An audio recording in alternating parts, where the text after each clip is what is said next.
World war one کے دوران you S army نے تقریباً 600 کبوتر پال رکھے تھے، اور ورلڈ وار ون کے دوران ان کبوتروں کی اہمیت انتہائی زیادہ تھی، کیونکہ اس وقت ریڈیو اور ٹیلی فون کا کوئی بھی پراپر سسٹم موجود نہیں تھا۔ لہٰذا آگے لڑنے والے دستوں میں موجود فوجی اپنے پیغام پہنچانے کے لیے ان کبوتروں کا استعمال کیا کرتے تھے۔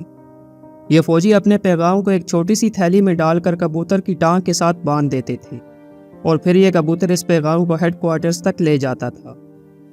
انہی کبوتروں میں سے ایک کبوتر کا نام جیریمی تھا۔ جیریمی کو فرانس میں موجود یو ایس آرمی کے ساتھ بھیج دیا گیا تاکہ وہ ان کے لیے پیغامات پہنچانے کا کام کر سکے۔ جیریمی فرانس کی زبان کا ایک لفظ ہے جس کا مطلب ہے پیارا دوست۔ جیریمی کی پیدائش 1918 میں ہوئی، اور پھر کچھ عرصہ ٹریننگ دینے کے بعد اسے یو ایس آرمی کی سگنل کور میں شامل کر لیا گیا۔ اس سگنل کور کا مقصد یہ تھا کہ یہ آگے لڑنے والے دستوں اور ہیڈ کوارٹرز میں ایک کمیونیکیشن سسٹم قائم کرے۔ جیریمی نے اپنی زندگی میں 12 کامیاب مشن کیے تھے، لیکن پھر جیریمی کو اپنی زندگی کا سب سے مشکل مشن کرنا پڑا۔ جیریمی اس وقت یو ایس آرمی کی 77 بٹالین کے ساتھ تھا، جس کو لاسٹ بٹالین بھی کہا جاتا ہے۔ اس بٹالین میں 550 فوجی شامل تھے، اور ہوا کچھ یوں کہ یہ چلتے چلتے کافی آگے نکل گئے اور جرمن فوج کے علاقے میں داخل ہو گئے، اور وہاں پر موجود ارگون جنگل میں گم ہو گئے۔ اب ان کے پاس کوئی بھی ریڈیو یا ٹیلی فون نہیں تھا جس سے کہ وہ ہیڈ کوارٹرز کو اپنی لوکیشن بتا سکیں۔ اس طرح وہ لوگ اب گھنے جنگل میں گھر چکے تھے، اور دوسری طرف جرمن فوج بھی تھی۔ لیکن یہاں سب سے بڑا مسئلہ یہ تھا کہ دوسرے فوجیوں کو بھی ان کی لوکیشن کا پتہ نہیں تھا تاکہ وہ وہاں آ کر ان کی مدد کر سکیں۔ 4 اکتوبر کو یو ایس آرمی نے جرمن آرمی کے علاقے پر بمباری شروع کر دی، لیکن یو ایس آرمی کو اس بات کا بالکل بھی علم نہیں تھا کہ ان کے کھوئے ہوئے فوجی بھی اسی علاقے میں موجود ہیں، اور وہ جرمن فوج کے گھیرے میں ہیں۔ لہٰذا ان کی بمباری سے ان کے اپنے ہی 30 فوجی مارے گئے۔ اب اس لاسٹ بٹالین کا باقی فوج سے مکمل طور پر رابطہ ختم ہو چکا تھا، اور اس کے علاوہ ان کے پاس جنگی ساز و سامان اور کھانے پینے کی اشیاء بھی تقریباً ختم ہو چکی تھی۔ دوسری طرف سے جرمن فوج بھی ان پر حملے کر رہی تھی، اور اب ان کے لیے بچنا بالکل ناممکن سی بات بن چکی تھی۔ انہوں نے اپنے پاس موجود کبوتروں کو استعمال کرنے کا فیصلہ کیا، اور ان کے پاؤں کے ساتھ پیغام باندھ کر ہیڈ کوارٹر پہنچانے کی کوشش کی تاکہ باقی یو ایس آرمی ان کی مدد کے لیے آ سکیں۔ لیکن دوسری طرف جرمن فوج کو بھی اس بات کا پتہ چل چکا تھا کہ یو ایس آرمی پیغام کے لیے کبوتروں کا استعمال کر رہی ہے۔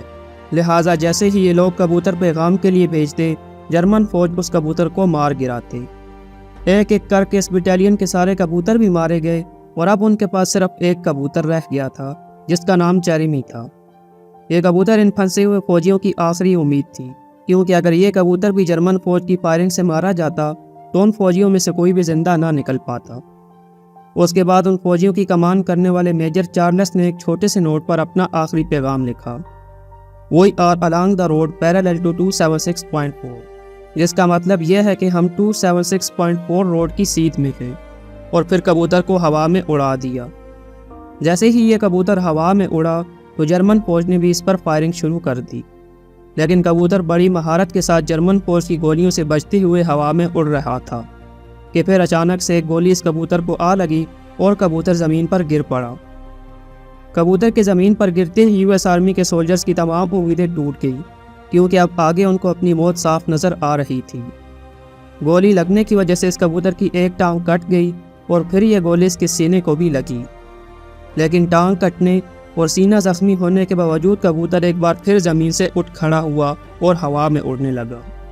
اس طرح اس نے اپنا سفر دوبارہ سے U S army headquarters کی طرف شروع کیا، اور تقریباً 30 منٹ بعد اس نے 25 میل یا پھر 40 کلومیٹر کا فاصلہ طے کیا اور یو ایس ہیڈ کوارٹرز جا پہنچا۔ اس طرح سے یو ایس آرمی کو اپنے کھوئے ہوئے ساتھیوں کا پیغام مل گیا، اور انہیں ان کی پوزیشن کا بھی پتہ لگ گیا۔ اس کے بعد انہوں نے اپنی بمباری کی لوکیشن چینج کی، کیونکہ جس جگہ وہ بمباری کر رہے تھے وہاں ان کے اپنے ہی فوجی موجود تھے، اور بمباری کا رخ جرمن فوجیوں کی طرف موڑ دیا۔ لیکن کبوتر انتہائی زخمی ہو چکا تھا۔ ڈاکٹرز نے علاج کر کے کبوتر کی جان تو بچا لی، لیکن کبوتر کی ایک ٹانگ اور ایک آنکھ ضائع ہو گئی، اور یہ پیغام پہنچتے ہی ریسکیو کر کے 194 فوجیوں کو زندہ بچا لیا گیا۔ جیریمی کو اس بہادری پر فرانس کا اعلیٰ فوجی اعزاز دیا گیا، لیکن جیریمی شدید زخمی ہو گیا تھا اور پھر اسے یو ایس واپس بھیج دیا گیا۔ لیکن پھر اپنے زخموں کی وجہ سے 13 جون 1919 یعنی 1919 کو جیریمی کی ڈیتھ ہو گئی۔ اس کبوتر کی ڈیڈ باڈی آج بھی اسمتھسونین میوزیم آف امریکن ہسٹری میں موجود ہے۔ ایک چھوٹے سے کبوتر نے اپنی جان دے کر اتنے زیادہ فوجیوں کی جان بچا لی، اس بہادری کی مثال ہمیں تاریخ میں نہیں ملتی۔ اسی کے ساتھ اس ویڈیو کا اختتام ہوا۔ مجھے دیجیے اجازت، اللہ حافظ۔